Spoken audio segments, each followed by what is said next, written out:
ये बैरोमीटर बना हुआ है, ये जो है ये बैरोमीटर है। यदि बैरोमीटर का पारा अचानक गिरा तो चक्रवात। देखिए अगर मान लीजिए यहाँ है अभी और अचानक से यहाँ पर आ गया तो हम कहेंगे कि चक्रवात आने वाला है।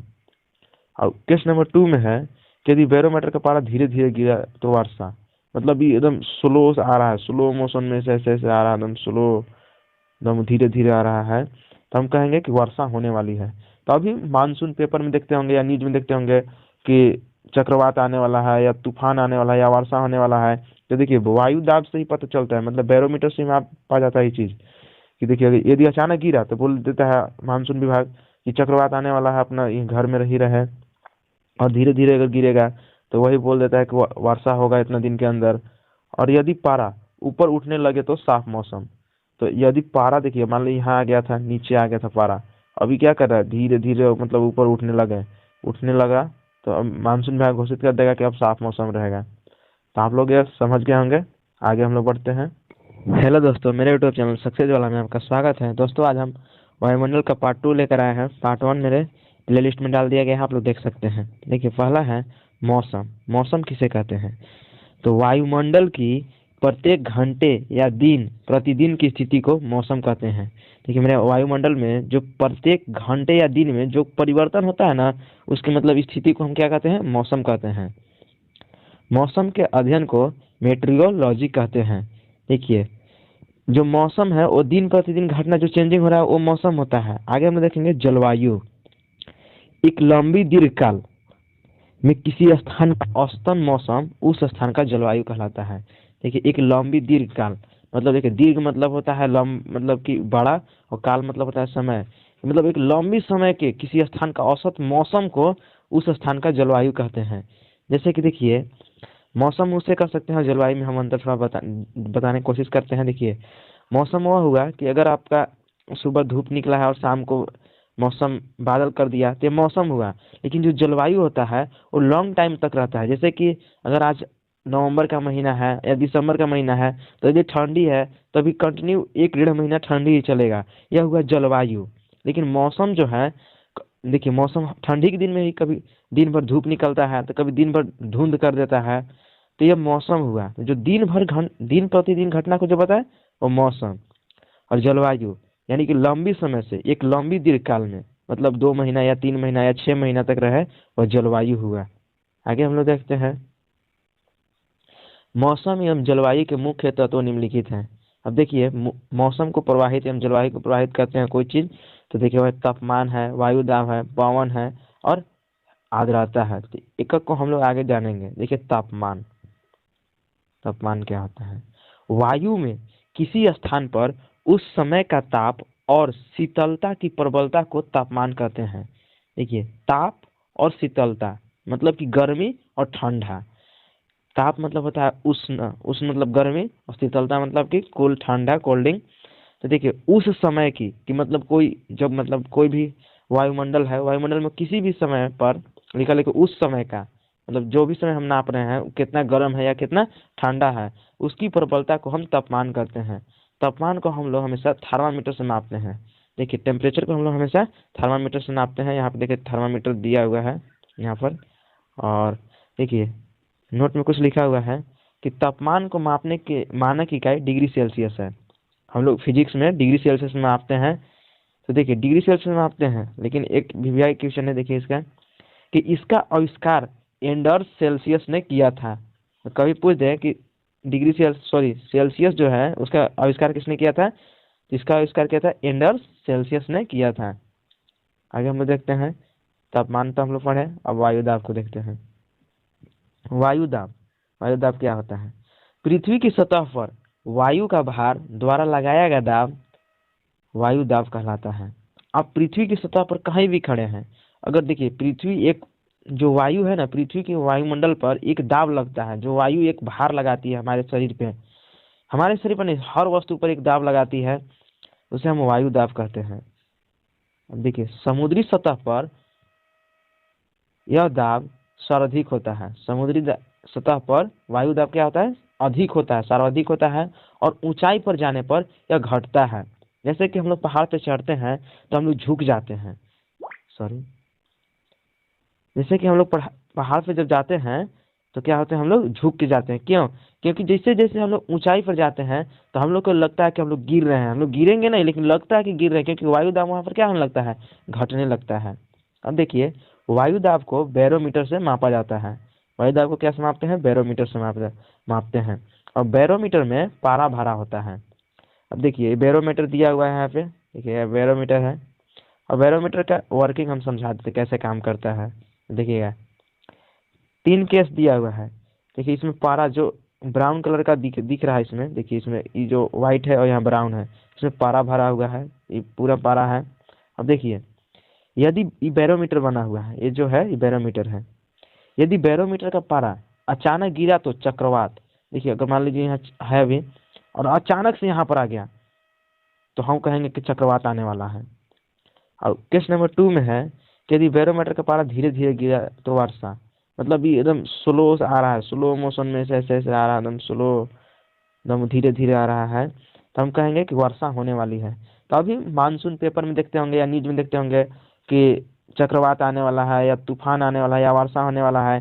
तो देखिए, वायु दाब से ही पता चलता है, मतलब बैरोमीटर से ही आप पा जाता है ये चीज कि देखिए, यदि अचानक गिरा तो बोल देता है मानसून विभाग कि चक्रवात आने वाला है, अपना ये घर में ही रहे।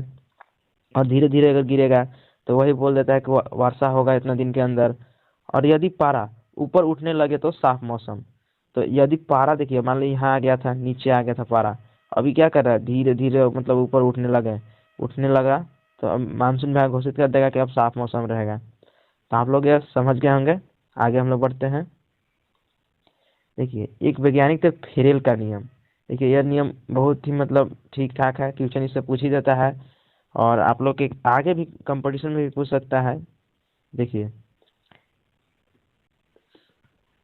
सॉरी, एक देखिए हम बना लेते हैं समझाने के लिए आप लोग के। देखिए, इसको याद रखिएगा, एस, हम लोग इंग्लिश में एस को सीखे होंगे और एस को हम लोग काट देते हैं। एस को हम लोग क्या करते हैं, ऐसे बीच से काट देते हैं। देखिए, पृथ्वी को, जैसे कि यहाँ पर हम एक वायु दाब की पेटिया को दिखाना चाह रहे हैं। देखिए, वायु दाब पेटी है, इसका नियम क्या कहता है पहले पढ़ लेते हैं। इनके नियम के अनुसार उत्तरी गोलार्ध में दाईं ओर और दक्षिणी गोलार्ध में बाईं ओर मुड़ जाती है क्या, हवाएं। इसके नियम के अनुसार वायु वायु यहाँ पर वायु होगा, सॉरी,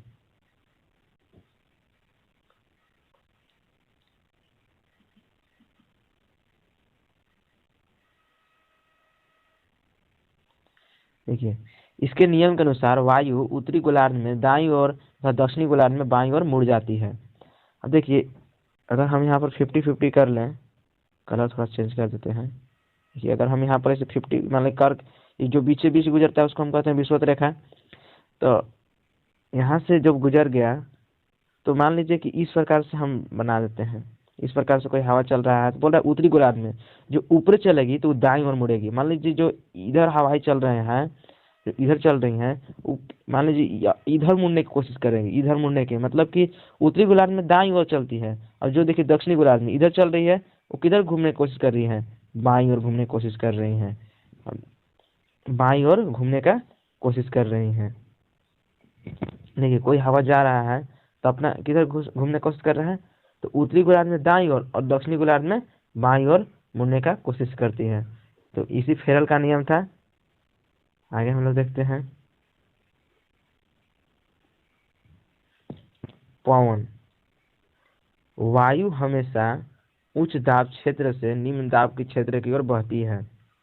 वायु हमेशा उच्च दाब क्षेत्र से निम्न दाब के क्षेत्र की ओर बहती है। निम्न दाब क्षेत्र की ओर वायु की गति को क्या कहते हैं, पवन कहते हैं। वायु हमेशा कहाँ से कहाँ बहता है, उच्च दाब क्षेत्र से निम्न दाब क्षेत्र की ओर बहती है। अब देखिए, वायु दाब को, सॉरी, पवन की गति को क्या समापते हैं, एनीमोमीटर से मापते हैं। पवन की गति को हम क्या मापते हैं, एनीमोमीटर से मापते हैं। इसकी गति कितना स्पीड से हवा चल रही है, मतलब पवन कितना स्पीड से चल रहा है। पवन मुख्यतः 3 प्रकार के होते हैं, एक बारी बारी समझ देखते हैं। पहला है अस्थाई पवन, जिस दिशा में हवा प्रायः साल भर चलती है, जिस दिशा में हवा प्रायः साल भर चलती है उन्हें हम अस्थाई पवन कहते हैं। मतलब कि जब मतलब हवा बह रहा है जो एक ही दिशा में चल रहा है, मतलब उत्तर दिशा में चल रहा है उत्तरी दिशा में, पूर्व में चल रहा है पूर्व दिशा में, उसे हम क्या कहते हैं? अस्थायी पवन कहते हैं। यह वर्ष भर लगातार निश्चित दिशा में बहते रहते हैं। ये वर्ष भर लगातार निश्चित दिशा में बहते रहते हैं। अगला है मौसमी पवन। जिन हवाओं की दिशा में ऋतु के अनुसार परिवर्तन होता है उन्हें मौसमी पवन कहते हैं। देखिए भारत में जो हवाएं चलते हैं ना, ज्यादातर मौसमी पवन ही चलती हैं।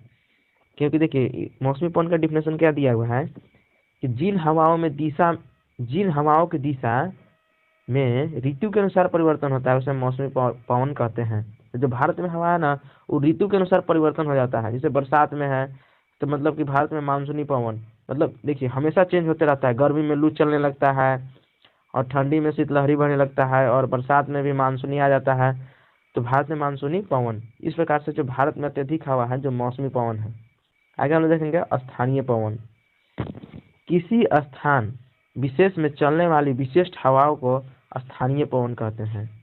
किसी स्थान विशेष में चलने वाली मतलब एक सीमित क्षेत्र में, मतलब कि कोई नजदीकी क्षेत्र है या बोल सकते हैं एक सीमित क्षेत्र में चलने वाली हवाओं को स्थानीय पवन कहते हैं। जैसे कि स्थलीय एवं समुद्री समीर, यह स्थानीय पवन का एक उदाहरण है। स्थलीय एवं समुद्री समीर मतलब समुद्र के किनारे चलने वाली हवाएं, और भारत में चलने वाली लू इत्यादि। ऐसे बहुत सारे एग्जाम्पल हैं। आगे हम लोग देखते हैं आर्द्रता, ह्यूमिडिटी क्या होता है। तो देखिए जब जल पृथ्वी पर जितना भी जल है वो गर्म होता है तो क्या बनता है? जलवाष्प बनता है। देखिए पृथ्वी पर जितना भी मतलब जल है सूर्य के ताप से, अब इसी वाष्प थोड़े बनेगा, सूर्य के ताप से यदि जलवाष्प बनता है तो जलवाष्प तो बन गया। अब जलवाष्प होकर ऊपर तो उठेगा ना, तो वही देखिए आर्द्रता है कि वायु में किसी भी समय उपस्थित जलवाष्प की मात्रा को आर्द्रता कहा जाता है। जब वही ऊपर चला जाता है ना मतलब जलवाष्प, तो उसी को आर्द्रता कहा जाता है। आर्द्रता मापने के लिए हाइग्रोमीटर का प्रयोग किया जाता है। आर्द्रता मापने के लिए किसका प्रयोग होता है? हाइग्रोमीटर का प्रयोग किया जाता है। तो दोस्तों आप मेरे चैनल पर नए हैं तो चैनल को सब्सक्राइब कीजिए और वीडियो कैसा लगा आप लोग कमेंट में जरूर बताइएगा। थैंक यू दोस्तों, जय हिंद।